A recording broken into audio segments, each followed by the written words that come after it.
This isn't a robot. It may have hydraulic arms, a drivetrain, and a circuit board, but this isn't just a robot.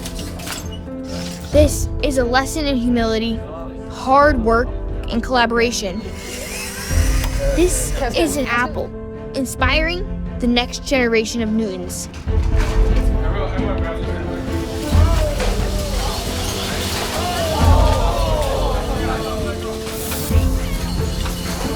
I'm not entirely sure. I'm just trying to fix this roller clamp. Something's wrong with the piston. So we're trying to change the placement here to make it a bit stronger. I do a match in 5 minutes. Nathan, drill. This is a roadmap that leads straight to engineering. This is a machine to build the people who will change the world. This is the mission control for the next moonshot. 8 weeks is barely enough to finish this robot. Our previous chain snapped and we need a new chain to replace it. We don't tell them what to do. We teach them how to think. This is the sport that will help us win tomorrow. It's technology, respect, teamwork. It is more than robots.